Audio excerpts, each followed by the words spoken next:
Hey everyone, and welcome back to my completionist playthrough of the Baldur's Gate Saga with SCS. And now with all of our preparations completed, let's finally talk to Aaron Linvale and finish this chapter already. So, you've returned. My advanced spies said that you confronted Bodhi in her lair. Must have been a bloody affair. And let's ask him about all of the interesting things that Bodhi had to say about the Shadow Thieves. I see. And what was it she said? I trust you are aware of the deceptive nature of her kind. And we got a big chunk of personalized experience here. And yeah, because Bodhi is not to be trusted, that's why I'm asking gently. Why did you attack Irenicus? It was that fight that took Imoen from me. You have proven worthy of an explanation. Certainly you have fulfilled all that we have asked, and I shall answer as best I can.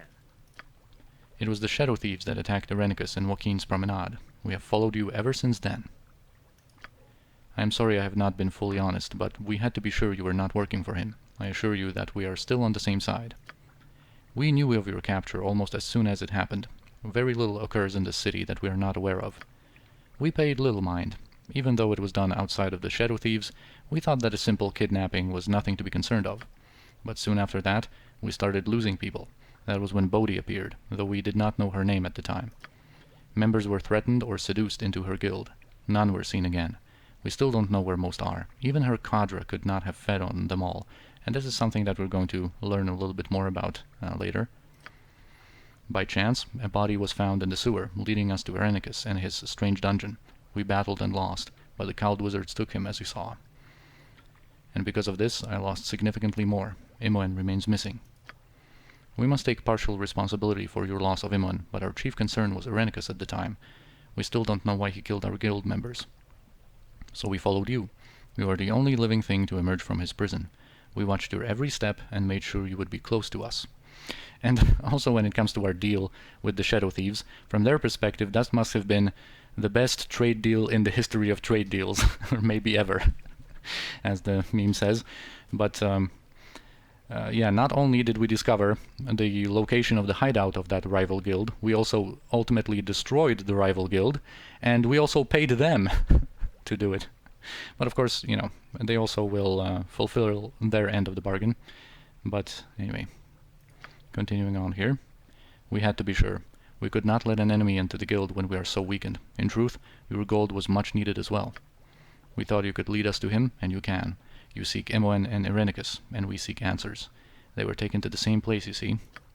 The cowled wizards took them to the one place mages in Athkatla truly fear, a place where their power is stripped and examined, their minds laid open for study. I have heard it called a residence for the magically deviant, but mages just call it Spellhold. It is an asylum where people are sent to disappear. So we have heard the name from Tios before, but now we have the meaning behind it. Something that we probably suspected, but now we know for sure that it's some kind of a secret prison, an asylum, where people are sent to disappear. So what sort of place is this that no one knows of it? Yeah, Spellhold is a fortress asylum, designed to hold mages and other talented people. And here comes a surprising interjection from Yoshimo, a very suspicious one as well, and from now on Yoshimo is going to have quite a few interjections that are going to seem quite out of place, especially with how they are worded, and I'm going to elaborate more about them as they come. But yeah, you're going to see that he's going to be very important to what's about to happen in the story. And since this is the first one, although quite suspicious interjection, because why would Yoshimo know about this like super secret prison that no one really has any information about? But let's just be neutral here, inquisitive, ask if he knows something more about it. And he's going to be pretty like evasive, nothing really comes out of it. Anyway, as for Spellhold, the island it is located on is under its own rule, and even the cowled wizards are not certain what becomes of those sent there. No one wanted to be associated with it once it began. It is difficult enough just to book passage. That is what your gold was for. Once on the island, you will be on your own to contend with the asylum defenses and with the pirates that run the place. Return with Imoen as you wish. Kill Irenicus if you can. So if Irenicus is in the asylum, isn't he no longer a danger? We are not sure.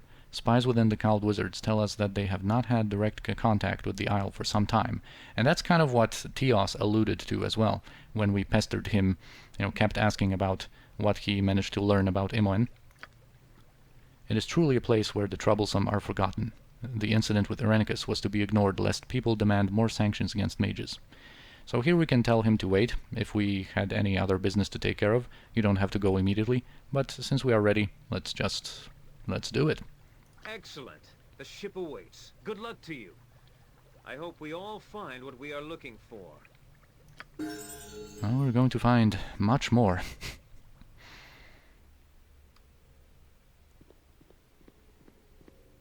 Awaken, child. It is time for another test. Oh, please. I can't take this. Patience, Imoen. Soon it will all end. No! Don't do this! I don't want to die! Silence, dog. You have no purpose but to die by my hand. In cactus pulca imperium.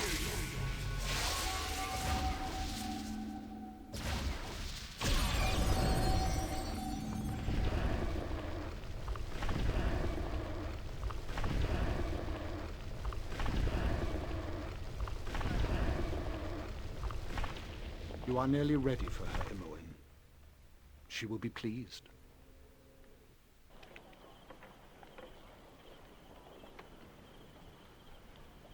This shall be your ship to the island.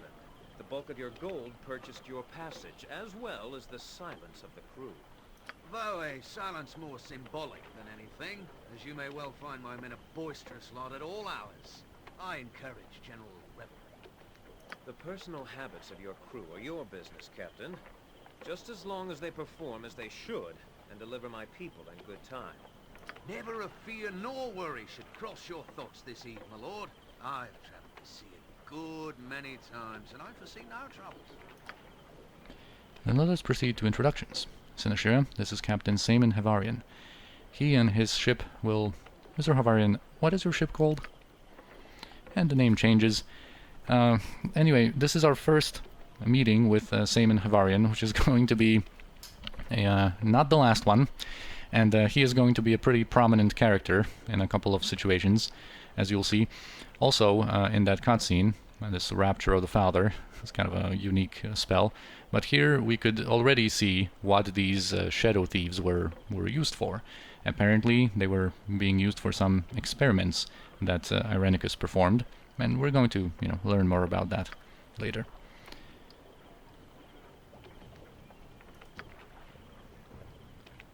Yeah, apparently no other ship would dare the crossing.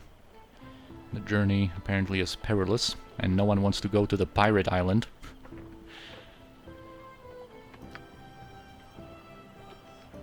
As always, of course, feel free to pause and read in detail. And Linvale here says, that is why I have included some protection for this voyage. Protection? I was not aware of any such plans. The captain should be consulted on all such matters. Certainly, I am providing an extra crew member, one that will attempt to improve the overall safety of the voyage. This is Syme, and she will be staying very close to you, Saman Havarian, for your safety, of course. Of course. I shall make certain that, should we be surprised at sea, death will not come from a surprise source. Do I make myself clear? As clear could be, milady, though I am not sure I approve of your tone. I assure you, nothing untoward will happen during our crossing. Yeah, and the Syme also is going to advise us.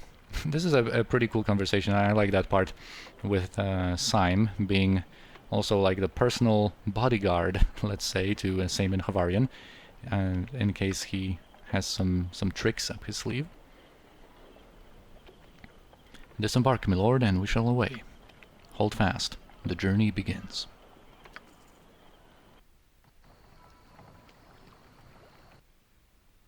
Baron Linvale has proven trustworthy. You are soon under sail with the flamboyant Saman Havarian at the helm. The journey is uneventful, and if there were other ships on the same course, they must have kept a discreet distance. You make good time, and soon there is a sizable island on the horizon. It might have been considered a pleasant place, but a grim shadow extends the length of it. The asylum, Spellhold, looms from a cliffside.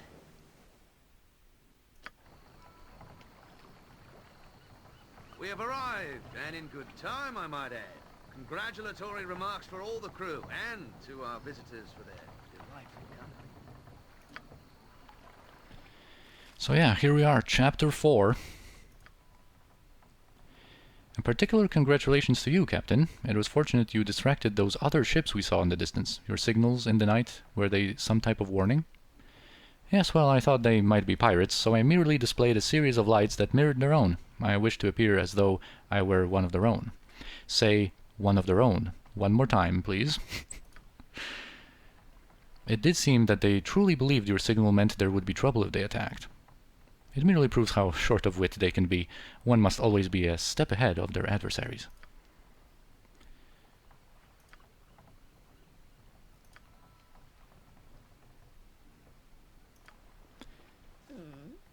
So now, Syme says, I do not trust this pirate. His manner is that of a fool, but his behavior during the voyage betrays a cunning mind beneath. And we can't really progress anywhere with this conversation right now. We don't really know much about Saemon Havarian. But yeah, as she mentioned, during the voyage, there were some like communication, apparently, with some other ships, it seems. So even more suspicion or suspicions that we can have in regards to Saemon. Alright, so now we are in Brynnlaw. If we look at the world map, that's the pirate island. Now we have a name to it also. And there's going to be a little encounter already with some vampires. So we're going to prepare our Mace of Disruption, and we're going to get out our Daystar as well, I think, just to speed up the process. And we're going to have Imoen and Senashira doing the fight. And we're going to pre-buff them with some chaotic commands.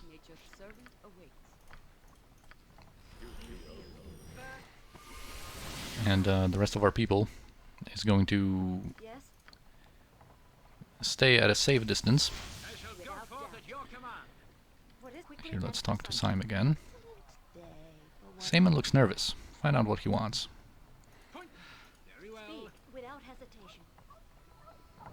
I fear I cannot allow you to leave my presence just yet. While I must admit to a certain fondness for you all, I have little choice in what I must do. So yeah, of course we expected some kind of treachery. My apologies, as I said.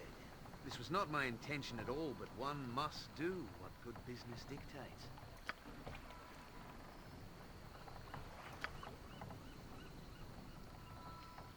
And he says something suspicious as well. You will continue, do you hear? This is all that I know. You will recognize those that face you now. I do hope they make short work of this encounter. I have no tolerance for violence, really. And Imoen, you dare? You consort with the very vampires that we have opposed, laying a trap for us. You will pay for this, pirate. Alright, so here we have 3 vampires, and all of them we have met before. Valen approached us once we, pretty much in the beginning stages of the game. The first time we accumulated 15,000 gold. Valen approached us with a counter-offer from the rival guild, knowing that we were approached by the Shadow Thieves already, and wanted us to, you know, consider joining Bodhi instead. Then Del was, and the other 2 vampires are part of these nighttime encounters between the vampires and the Shadow Thieves. So Del was in the 3rd one, when there was a guy called Sansuki, who wanted us to help him, to defend him.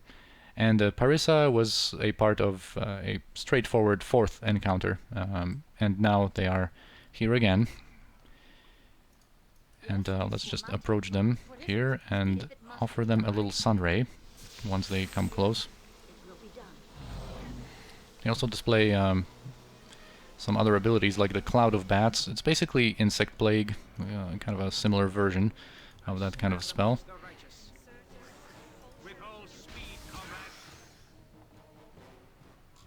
Alright, so one of them died. Now let's focus our attacks here.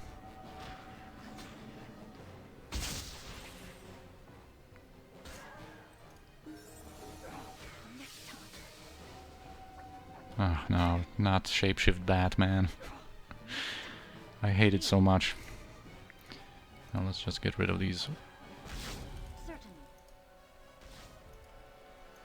these guys.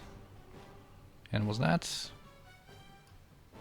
Yeah, undead destroyed. That's the message that you get when the improved Mace of Disruption kills someone with its with that ability that it has. Just kill the last guy, man. Alright.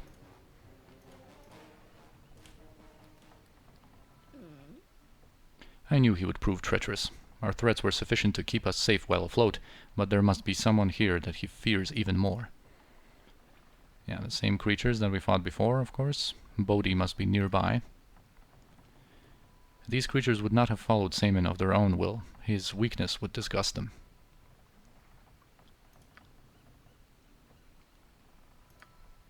Go to the tavern. Speak with a man named Sanik. as in the... Maybe I'll have an image of Sanik. If there's a way into the asylum, he will know it. I will scout around a bit and meet you at the pass leading to the asylum itself. Work with haste, Senashira. Our enemies know we are here. Alright, so that's where Syme also goes away. And now we are finally free to kind of explore the island on our own. So yeah, our lead is to go to the tavern, and our contact there is a man named Sanik, and we are going to speak to him soon, because that's basically what we're going to do. We're going to kind of go through the whole storyline here as it's kind of intended, but first let's level up Jaheira, which is going to be level 12 in Fighter. And that gives her an additional proficiency point. And this is going to be our last proficiency point for a long while. So, although we are not going to dual wield with her just yet, I think, we are already going to put the second point in 2-weapon style. It's way more important to put this proficiency point here than in scimitars, for example. She's going to focus on clubs in her main hand for a long time anyway, before some options even become available to her. And the offhand weapon is not that important. So 2-weapon style it is for her. And she is going to be using Belm once we transition her into dual wielding for good. Or we will probably going to like pick and choose. Maybe for some encounters she's going to still have a shield with resistances or immunities like the Shield of Harmony. And for some we're now have the option open to us where she can very well dual wield and bring even more physical damage. But yeah, that's what's cool about Jaheira being a fighter druid and not a cleric, is that druids of course can use scimitars, and of course that's what Belm is, so she can use a speed weapon in her offhand. But anyway, also level 18 for Kirinai. And I think now is the time where I might start pumping up traps, although seeing how we are going to have to go on without the help of some of our items for a little while, I think this is going to be the last level for a while where I'm going to pump up stealth. And yeah, with items we are at a pretty nice 170, 160, so this should give us reliable stealth in pretty much any circumstances with our gear equipped. But even without, we should be able to be pretty successful. Shouldn't have a lot of failures when it comes to trying to hide in shadows. And here we are going to be a witness to the duel between two pirates, Andante and Dervish the Black. And of course, as always, feel free to pause. They have some decent insults that they throw at one another, but I'm not going to stop to read all of it.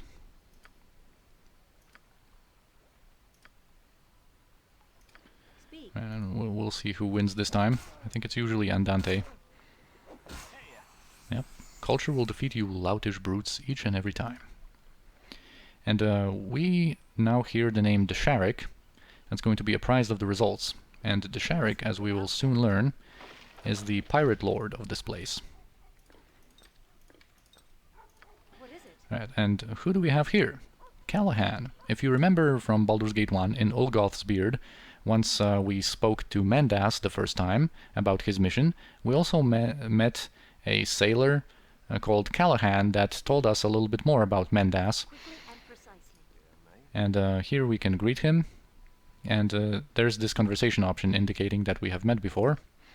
And here, even even clearer, Because, you know, he's not a particularly memorable character from Baldur's Gate 1, so the conversation option here just reveals everything. Yeah, so he got into some trouble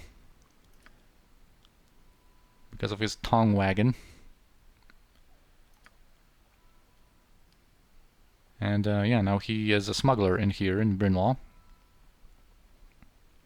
He's not going to be too helpful when it comes to getting information, but he is a part of a quest here. Yeah, and he mentions the crew of the Bleeding Mary got in, and I'm going to elaborate on that in a second. Darn to get your pantaloons in a knot. Yes? Alright, we won't. Without hesitation. I think there's going to be... Yes? Here in these, like, outside areas, sometimes there are hostile pirates, and with SCS they have potions of invisibility, and they like to try to backstab us. Here from this... oh yeah, here's one. He wants to attack Jaheira. Let's back off with our... okay, now he's back to Jaheira. And now wants to attack Kirinai. Alright, Senashira. Let's actually have stone skins on Senashira. And let him, like, make up your mind, dude. Alright, finally. I wanted to have my vulnerable party members that are easy to backstab, like Edwin or Kirinai or Yoshimo, to be just out of his vision. Yeah, this can be a little irritating, their tendency to just keep going invisible. And here we have the ship of the Pirate Lord, as we can learn from this pirate. Yeah, nobody gets on the Pirate Lord's ship.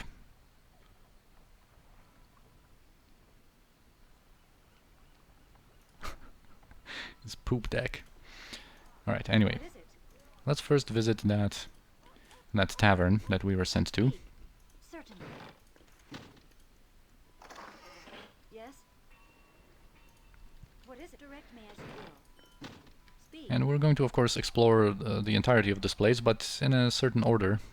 I can dance on the head of a pin as well. Yes?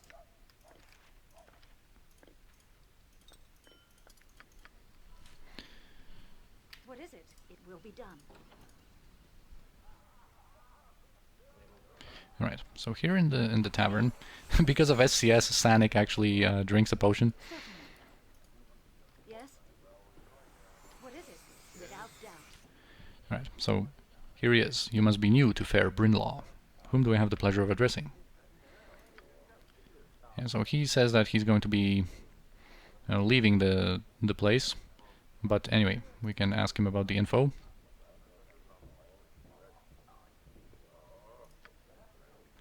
And if we just kind of ask him about the other thing, the conversation ends kind of abruptly. So here we actually can ask him about Spellhold a little bit, and he says that he supplies them with some basic articles such as food and spell components. Yeah, the orders have recently increased many-fold.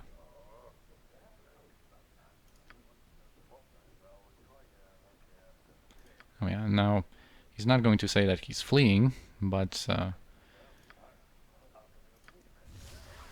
because of what he has done, he has earned an enemy in the local guild mistress.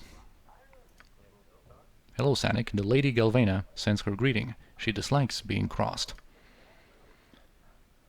Yeah, so they're basically going to mention that one of her girls, being her property, Lady Galvena considers it stolen now by Sanik. Sanik basically wants to take one of the girls of this guild mistress, you'll see what kind of an establishment that is, away from here. So speak not of my Claire as if she is an object. She is no longer Galvena's lackey. She is my love, and she is free of your foul touch. Unfortunately, we cannot do anything here to save Sanik. And there is a mod that actually changes this quest where you can save him and have a happy ending, but of course I didn't install too many like excessive mods that would change the vanilla game's behavior in quests and stuff like that. Yeah, being friends of Galvena's enemy makes you her enemy too. Yeah, what a great idea to go against 6 powerful adventurers here. Fool. And also the innkeeper chimes in. Like, what is going on? Assassinations and the vulgar monkey? That uppity wench?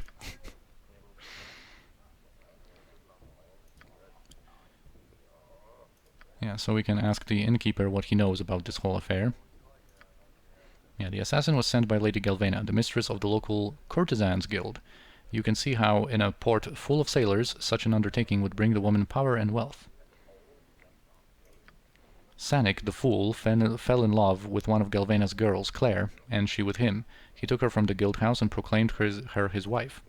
Galvena is a hush woman. She considers the courtesans her property. She accused Sanik of theft, and he scorned her in public. The whole town knows of it. This, then, was Galvena's reply. I suspect that the girl, Claire, suffers even as we speak. Yeah, so he's going to talk to us about the guild house. And about the different ways that we can actually get inside. Alright, so thanks. Yes? What is it? Quickly and precisely. And we're going to get to it. That's our lead, basically. Is to go and check out what's going on at that guild house. But first, let's actually take a look at these guys here. So Callahan mentioned the Bleeding Mary, and we have like Pirate Scotty, Bill, Dan, Paul, Jimmy, and these are basically the same guys that we have met in Baldur's Gate 1, although this is only clear if you have a certain conversation with, I think, this guy. Where their ship was called Yawning Mary, and they were just sailors in Jopelin's Tavern. We have met them with their different songs and that joke about a fish without an eye. And so they're going to be singing. Some of their lines are exactly the same that they've had in Baldur's Gate 1. Yeah, what I could call a fish with no eyes. Yeah, so I think this guy... Yeah, they say they're called the Bleeding Mary now, but if we go here with this conversation option... Yeah, they're going to mention that they're from Baldur's Gate. Sailors we was, but pirates will be. Unfortunate business with our employer, you understand. A nasty bugger by the name of Saravok killed poor Zach, he did. You know, we had to skip down right quick when a woman called Senashira up and killed him. Now we be pirates. So, yeah, a pretty cool touch here. And, yeah, we have Captain Bob Holmes here. Anyway, we are done here, and we have a little bit more time left. So, let's do a side quest here. Well, side quest. It's important to the main quest as well. So here we have a girl called Ginia that wants some gold. I can't go back to the guild until I have something. And she's going to give us a little bit more about, well, a little story, and we're going to be able to learn a little bit more about what's going on here on the island. So yeah, some guy called Kremi, or Tremi, is the source of my troubles. Count yourself all the luckier if you didn't meet him. Yeah, and basically she's going to give us the backstory about what happened to Brynnlaw once the pirates invaded the town. That was once a pleasant enough village, I guess, though my memories may be influenced by happier times in my own life. Yeah, we lived on fish and our produce. The asylum offered employment to many of us. Then the pirates arrived, led by the despot Desharik, or Desharik, had lost a war with another pirate king. Forced to this island, his ships invaded the town. They took our homes. Desharik killed our mayor and dumped his body into the sea. We were forced out into the streets. We begged the asylum to offer us shelter, but the wizards within locked the doors against us. My father could take no more injustice. And he tried to get their house back and got killed. And she was claimed and works as a slave now, as a courtesan. And Kremi is a lieutenant of Desharik, and her direct superior, I guess, in that business.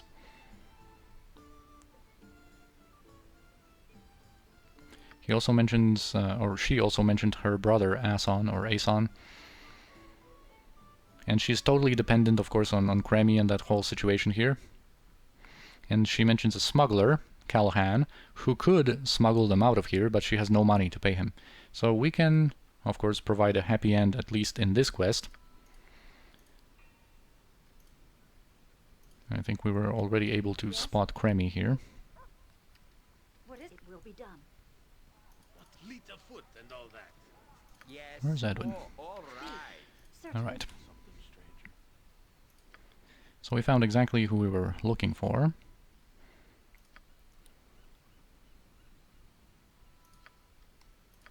Yes. And he becomes hostile. And you know what happens to people who become hostile against us. Alright, and he has an interesting item. Galvena's medallion, worn by the employees of Galvena's Fest Hall. So this is going to be an item that we will have an option to use.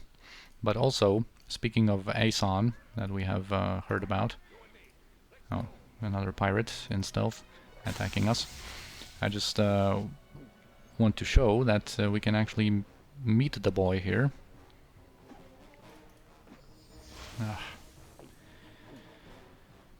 Get on with it, pirate. He thinks he should be out of invisibility potions. Right, and here's the boy. Who are you? Trying to pickpocket us. Hold it, son. Yeah, I gotta do it or he'll hit me again. And he's not going to reveal much more. So anyway, of course he meant Cremy, but now these unfortunate people are going to be free of Cremy, and we can also arrange their transportation here with Callahan. And we just need to pay him 200 gold, and he's going to take them to Olgoth's Beard, and Thorella will take care of him. Thorella being the mother of Dalton, that gave us that quest to Durlag's, to find her son in Durlag's Tower.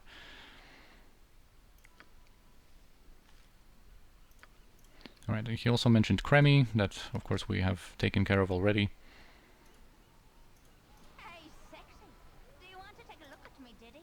Yeah, so Cremy is dead, and we have already arranged for their passage out of here. You have saved us in every sense of the word. Thank you so much. Alright, so a little bit of experience and some satisfaction about at least one thing ending in a happy end, because, you know, that quest with Sanik and Claire, well, obviously Sanik is dead already, so this is not going to be pleasant. But anyway, I think this is going to be it for this episode. Very, like, story-oriented, but now a lot more action is going to happen. So, for now, I thank you for watching. I hope you enjoyed this episode, and I'll see you in the next one.